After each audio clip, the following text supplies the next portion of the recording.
범인입니다. 범인.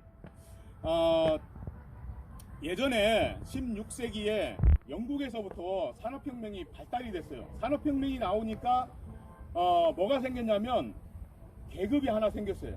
부르주아 계급, 자본가 계급이라는데, 이 부르주아 계급이 하나 생기니까 노동자와 자본가라고 하는 이런 두 개의 계층이 생긴 거예요. 그러다 보니까 이 자본가 그룹이 프롤레타리라고 하는 이 노동자 그룹을 이렇게 지배하는 형태가 됐어요. 그것을 국가가 이래서는 안 된다. 그래서 세금을 걷어가지고 그러니까 이제 가난한 사람들, 병든 사람들, 힘든 분들한테 도움을 준 것이 사회복지의 역사입니다. 짧게 이야기하면은 우리나라 사회복지는 예산이 얼마나 되느냐? 사회복지 이라면은 여러분들은 복지, 보건, 그리고 교육이 포함됩니다. 이 예산이 전 예산의 30%입니다. 우리 거제시도 1조 1천억 원의 예산이 있는데 그 중에서 3,200억 원이 사회복지 예산이에요. 어마어마하게 늘어났습니다. 그런데 사람들은 어떻게 생각하냐면, 야, 사회복지가 많이 왔으니까, 사회복지 예산이 됐으니까, 야, 우리 행복하겠다. 여러분들 행복한가요? 사회복지 예산이 많이 늘어났는데 행복할까? 그렇지는 않습니다. 그러니까 우리가 사회적 지위가 높다고 해서, 명예가 많다고 해서, 또는 많이 가진 부자라고 해서 결코 행복한 게 아니에요. 그래서 많은 분들이 행복에 대해서 막 궁금해해요. 제가 기업체에 나가면은 이런 행복 강의를 많이 합니다. 어떻게 하면 행복해질 수 있을까? 행복이라는 게 어떻게 생겼을까? 행복이 뭘까요? 우리 행복. 예? 재밌게 사는 거야? 예, 많이 웃는 거야? 배부른 거야? 배부른 거? 예. 행복은 눈에 보이지도 않고요. 그리고 냄새도 없습니다. 형태가 없어요. 형태가. 어디에 있어요? 내 가슴 속에 있습니다. 그런데 사회복지가 아무리 풍부한다 하더라도, 예산을 많이 늘린다 하더라도 그게 과연 행복의 기준이 될 수 있을까? 사회복지비가 많이 늘어났다고 해서 과연 행복한 것이냐? 그건 아닌 것 같아요. 아닌 것 같습니다. 그러나 달리 생각해보면 테스형, 저는 테스형이 뭔지 몰랐어요. 그때 보니까 소크라테스형이래요. 소크라는 성이고 테스는 이름이에요. 그래서 테스형 하고 물어봤어요. 행복이 뭡니까? 행복이. 그러니까 잘 먹고 잘 사는 거예요. 예? 잘 먹고. 우리가 인간의 수명이 굉장히 많이 늘어났는데, 코로나19 사태를 직면하면서 나만 행복하면은 행복한 것이냐? 행복한 세상이냐? 물론 내가 저축도 많이 하고 보험도 들어놓고 개인 연금도 들어놓고 노후 보장 다 했어요. 애들 내가 낳은 자식들 장가 시집 다 보내고 정말 남부를 거 없습니다. 그렇다 해서 행복할까요? 저는 그렇지 않다고 생각합니다. 왜 그러냐면 잘 보셔야 됩니다. 어떤 것이 행복한 것인가, 사회복지가 왜 필요하고, 그리고 자원봉사가 왜 필요한지를 오늘 말씀드리려고 하는 겁니다. 우리가 이제 인간 수명이 굉장히 늘어났는데 몇 살까지 살 것 같아요? 네? 몇 살까지 살고 싶어요? 100세. 자, 내가 100살까지 살 것이다. 손 들어 보이시죠? 100살까지. 테스 형, 뒤에 안 들려? 테스 형, 들려요? 네. 몇 살까지 살 거야? 맞네. 100살 이상. 100살? 예. 그러니까 오래 살고 싶죠. 예. 우리가 청춘 남녀가 결혼을 하기 전에 연애를 합니다. 연애를 해서 남자가 프로포즈 하죠. 여성이 프로포즈 할 수도 있습니다. 하는데 뭐라고 얘기합니까? 죽을 때까지 당신만을 사랑하겠소. 예. 우리는 언제까지 살 것인가? 그렇게 보면은 제가 볼 때는 죽을 때까지 삽니다. 예? 죽을 때까지 사는데, 예. 어떻게 사는 것이 가장 행복하게 사는 것이냐? 저는 이렇게 생각을 했어요. 내가 마지막 숨을 거둘 때 사랑하는 부인이나 사랑하는 남편의 손을 꼭 잡고 눈을 또 지그시 바라보고, 그리고 정말 행복하게 살았다. 나 진짜 너무롭지 않다 이렇게 하고 그 삶을 종결할 때 그게 가장 아름다운 모습 아닐까 이렇게 생각을 했습니다. 그런데 여러분 놀라운 결과가 있습니다. 한국정신문화원이라고 하는 곳이 있습니다. 그 사단법인인데 한국정신문화원에서 그 조사를 했어요. 매년 조사를 하는데 이런 조사를 합니다. 당신은 어느 가문에서 태어났습니까? 당신은 양반입니까? 평민입니까? 이걸 물어본대요. 응? 한번 내가 물어볼게요. 혹시 평민. 평민이에요? 네. 혹시 내 집안이 왕년에 양반이었다 아니면 왕족이었다. 혹시 왕족이세요? 왕족의 후손. 두 분 계시네. 왕족의 후손. 고주몽. 내가 최소한 맞네. 양반이었다. 양반. 내 조상이 그래도 좀 출세를 했다. 영의정 집안. 영의정 없어요? 좌의정 없어요? 놀랍게도 문화연구원에서 조사한 바에 의하면 내 집안이 왕족이었다 또는 내가 무슨 가문의 어느 성씨다 이렇게 이야기한 분들이 거의 100%라는 겁니다. 내가 평민이었다 혹은 천민이었다 이렇게 한 사람은 없답니다. 왜 그러냐면 그건 우리의 의식 속에 그런 게 있습니다. 미래에 나는 이렇게 되고 싶다라는 관념이 있는 거예요. 그게 어떻게 보면 바꿀 수 없는 행복입니다. 어떤 사람들은 이렇게 얘기를 해요. 뭐 어떻게 내가 살아왔느냐 이러면은 갖가지 뭐 파란만장한 인생들을 다 살아왔어요. 갖가지 뭐 정말 어려운 경우를 많이 겪었어요. 그런데 점쟁이 아니면 철학관에 가가지고 한번 물어보십시오.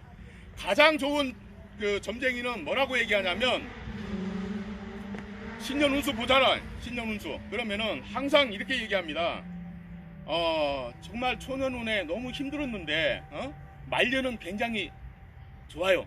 보니까 관운을 얼굴을 딱 관상을 보니까 야 자손들도 참 잘 될 것 같고 그리고 건강하고 오래 살 것 같고 말년운이 너무 좋아요. 이렇게 이야기하는 전문가 그 점쟁이 또는 철학관, 도사 이런 분들이 가장 각광을 받습니다. 여러분들 유튜브에 한번 보세요. 그렇게 말하는 분들 굉장히 많습니다. 그런데 저는 이렇게 생각합니다. 지금은 산업혁명 시대를 지나서 지금은 이제 뭐 4차 혁명을 이야기하고 있고 3차 혁명 시대, 산업혁명 시대에 불행했던 사람들, 가난한 사람들, 소위 우리 사회복지의 대상자라고 하는 분들 이런 분들은 결국에는 그분들 마음속에도 그런 게 담겨져 있는 겁니다. 뭐냐면은 내가 어떻게 삶을 살아서 또 내가 어떻게 하면은 행복해질 수 있을까 그걸 굉장히 노력하신 분들이에요. 그렇기 때문에 2300년 전에 아리스토텔레스도 인간의 가장 그 좋은 조건이 뭐냐 그것은 가장 원하는 것은 행복이라고 했어요. 그럼 나머지는 뭐냐? 나머지의 가치는 행복을 위한 수단이라고 했습니다. 그만큼 행복이라는 것은 정말 인간의 욕망 중에 가장 큰 것입니다. 그런데 여러분들 자원봉사를 왜 합니까? 시간이 나서 할까요? 밖에서는 열심히 자원봉사 하는데 집은 엉망으로 만들어 놓고 이런 사람 있을까요? 한번 돌이켜 보십시오. 내가 왜 자원봉사에 있는가? 저는 자원봉사에 나오는 분들은 인간성이 좋은 분들이에요. 인간관계가 좋으신 분들이에요. 남자하고 여자하고의 차이점을 한번 생각을 한번 해보십시오. 남성들은 저도 남자지만 나이가 들수록 불행해지는 것 같아요. 불행. 왜 그러냐면 여성보다는 좀 불행해진다는 느낌인데 왜 그러냐면 남자들은 직장 생활에 또 사회생활을 하면서 많은 정력을 쏟아붓습니다. 젊었을 때. 그런데 나중에 그 자리에서 은퇴를 했을 때 내가 대우나 삼성에 임원을 했어 아니면 어떤 사회기관 단체에 단체장을 했습니다 이렇게 얘기했을 때는 젊었을 때 이야기입니다. 그러나 그 생활을 벗어나서 은퇴를 하고 나면은 결국에는 인간관계가 맺어진 인간관계가 사라지는 거예요. 응? 대우나 삼성에 오셔가지고 30년 40년 거제에서 사신 분들이 계십니다. 많아요. 근데 그분들이 다시 내 고향으로 돌아갈 수 있을까? 자녀들은 다 여기 거제가 고향인데 그런 사람은 제가 볼 때 이제 없다고 생각합니다. 왜 그러냐면 교통편이 너무 좋아졌고 또 여기서 살면서 30년 40년 동안 인간관계를 맺고 살아왔어요. 그런데 어느 날 갑자기 그 인간관계가 사라졌다 이러면은 굉장한 상실감, 외로움, 외톨이가 되는 겁니다. 외톨이. 그런데 여성들은 다른 것 같아요. 여성들은 어렸을 때 우리 유치원 아이들 학부모끼리도 모임을 끝까지 가져가고 있고 또 같은 아파트 통로에 계신 분들도 모임을 또 계속하고 있고 또 잔잔한 이야기들을 많이 사연들을 많이 갖고 계세요. 그러니까 오랫동안 이렇게 만나지 않더라도 사이가 좋은 겁니다. 그런데 남을 시기하거나 또 또 헐뜯거나 이런 사람 많잖아요. 이런 사람이 있어요. 이간질하는 사람들이 이간질. 예를 들어서 야 순이야 내가 명순이 만났더니 네 욕을 많이 하더라. 네 욕을 그래 무슨 욕을 하던데 네가 너무 이쁘단다. 그런 욕을 하는 사람이 있을까요? 그러나 이간질을 하는 사람들은 굉장히 많아요. 그런데 그걸 잘 받아줘야 됩니다. 그걸 받아주면은 내가 거기에 꼬이지 않는 거예요. 그런데 어떤 사람들이 있냐면 거기에 꼬여 넘어가는 사람도 있어요. 정말? 내 욕을 했어? 지는 얼마나 이쁘다고. 지는 얼마나 이쁜데? 그 태수 형한테 물어봐요. 다 똑같습니다. 사람은 이렇게 자기 인생이 뭐 월등하다 이렇게 생각하는 사람 별로 없어요. 그리고 더불어 살아가야 돼요. 나만 행복한 세상은 없습니다. 그렇다 해서 다른 사람만 불행한 세상도 없어요. 코로나19 사태 맺으면서 전 세계가 이 감염병 때문에 전부 다 어려가고 있잖아요. 우리나라도 마찬가지입니다. 수없이 많은 사람들이 여러분들도 방역 활동 하셨잖아요. 그런데 이건 어느 뜻하지 않는 한 사람의 문제가 아니라 거제 전체의 문제이고 또 대한민국 전체의 문제 또는 지구촌의 전체의 문제가 돼버린 거예요. 그런데 어때요? 내 주위에 확진자가 생기고 그리고 방역 활동에 참여한 분도 계시지만 또 확진으로 인해서 돌아가신 분들도 계십니다. 이런 것들을 다 모아가지고 더불어 살아가지 않으면 안 된다라는 것을 저희는 이제 절실히 깨닫게 되는 거죠. 그래서 저는 이런 이야기를 수없이 이야기를 했는데 더불어 살아가는 세상 이것은 우리가 우리 삶에 인간관계를 맺기 위해서도 반드시 필요하다. 인간관계가 얼마나 중요하냐면은 자원봉사에 오신 분들 대다수가 이런 인간관계를 똘똘 맺고 싶어서 오신 분들이에요. 제가 대학원에서 사회복지를 전공할 때 무슨 주제를 가지고 논을 했냐면 제2의 인생설계라는 것을 가지고 논문을 썼습니다. 그게 한 20년 전에 2001년도에 그 논문을 했는데 지금 이제 한 20년 지나서 이렇게 돌아와 보니까 야 정말 딱 맞다. 특히 저는 지금 거제시의회에서 의원 활동을 하고 있습니다. 3선입니다. 3선. 그런데 지금도 똑같이 그런 생각을 가져요. 무슨 생각이냐면 제2의 인생 설계는 어떻게 할 거냐. 저한테 와서 수없이 많은 분들이 상담을 하러 옵니다. 제 사무실에. 그런데 제가 하는 말은 뭐냐면 어디다 투자하면 좋아요. 뭐 아니면 어떻게 뭐 아파트 경비원이라도 하면 뭐 자리를 좀 만들어 주세요. 또는 내 아이 결혼 좀 시켜주세요. 중매 좀 서주세요. 이런 분들이 많이 오세요. 그런데 제2의 인생을 한번 구상을 해야 됩니다. 지금 50세 이하에 계신 분들 우리 많이 계시잖아요. 여기에도. 근데 50세 이하와 50세 이후의 삶은 다른 거예요. 왜 그러냐면 50세 이후에는 은퇴를 해야 됩니다. 은퇴를 준비하지 않고는 제2의 인생 또는 행복 그것은 절대로 담보할 수가 없어요. 그래서 제가 항상 이야기하는 것이 뭐냐면 50세 이후의 삶에 대해서 반드시 우리가 고민을 해야 된다. 자원봉사 이것도 하나의 수단일 수 있습니다. 행복을 위한 수단일 수 있고 또 여러분들 스스로 내가 내 행복을 위해서 노후에는 어떻게 살아갈 것인가, 이런 부분들은 반드시 고민을 하고 설계를 해야 됩니다. 설계하지 않으면은 안 됩니다. 자원봉사를 하다가 어느 분이 이렇게 몸이 아파서 자원봉사를 못하게 됐어요. 그런데 우리 자원봉사를 같이 했던 분들은 어때요? 우리가 좀 모금운동을 해서 후원금에도 좀 주자, 좀 도와주자, 또는 얼마나 힘들까, 이런 생각들을 갖게 됩니다.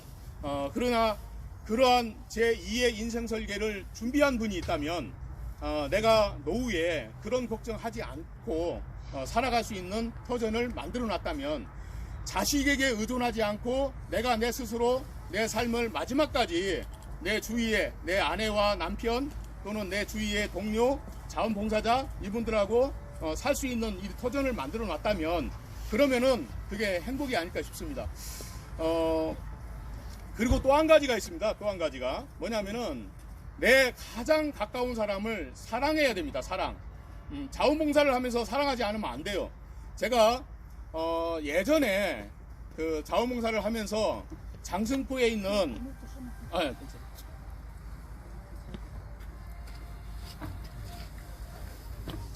자원봉사를 하면서 어디를 갔냐면은 문화예술회관 뒤편에 보면 마전동이라고 있습니다. 마전동에 웬 할머니, 혼자 사시는 할머니 독거노인 집에 갔는데 뭘 들고 갔냐면 뭐 쌀하고 뭐 건강식품하고 반찬거리하고 이런 걸 들고 갔어요. 갔더만은 뭐라고 하냐면은, 야야 이거 뭐 다 필요 없다.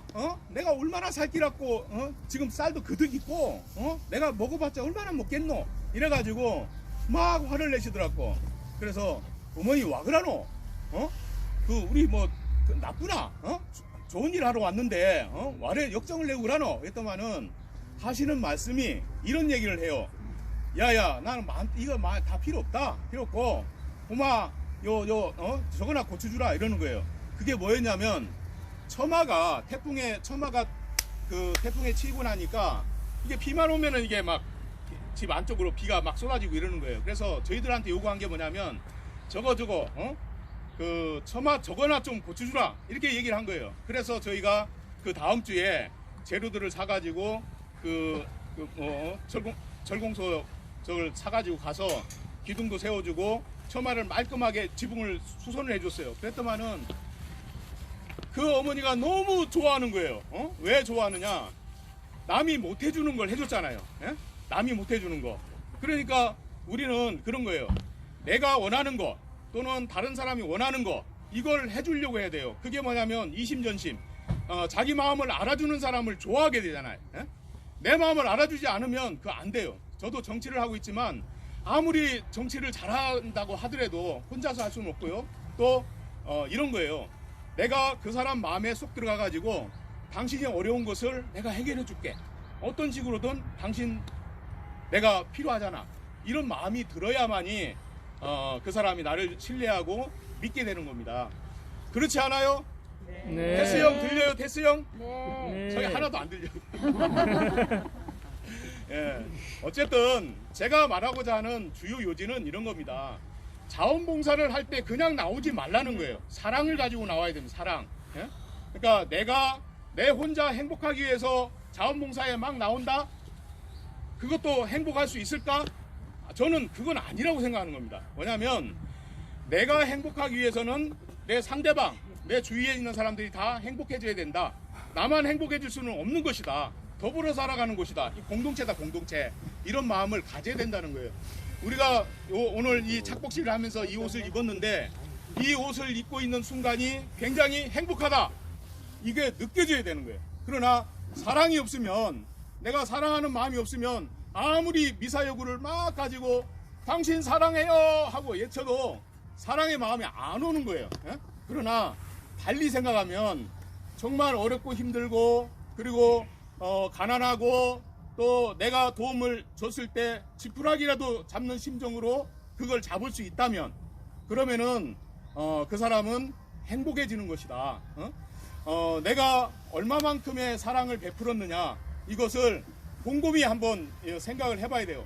자원봉사 그냥 하는 게 아닙니다. 정말 위대한 일이에요. 또 귀한 시간을 내시는 거고 귀한 돈을 내는 거예요. 그리고 여러분들이 얼굴에 이렇게 이런 거예요.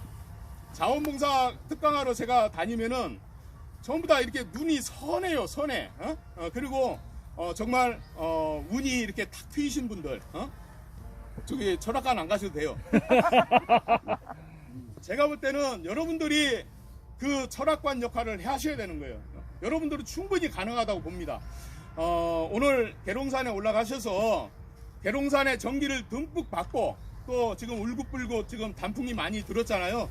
거기에서 오늘 하루만큼은 여러분들끼리 같이 점심도 같이 하시고 또 사랑의 이야기도 좀 하세요. 올라가면 뭐 레크레이션도 하고 그런다 하는데 더 중요한 것은 뭐냐면은 오늘 여기에 계신 분들이 서로 인간관계를 맺고 그리고 제 2의 인생 설계 자원봉사자들과 함께 살아갈 수 있는 인생 설계 이런 걸 한번 구상을 한번 해보시고 또 봉사에 오셔가지고 사랑이라는 거 내가 이제 생을 다 해가지고 이제 숨을 할딱할딱 이제 넘어갈 때 그때 내 사랑하는 사람의 손을 잡아주고 눈을 지그시 바라봐주고 그리고 그 잡은 손을 꼭 잡아가지고 그래 나 정말 제대로 살다 간다. 응? 정말 행복했다. 그리고 당신이 있어서 더 좋았다. 이런 마음으로 살아갈 수 있기를 바라겠습니다. 여러분 저 뒤에 들리시죠? 예, 오늘 짧게 특강을 마치겠습니다. 예, 고맙습니다 여러분. 네, 강의 잘 들으셨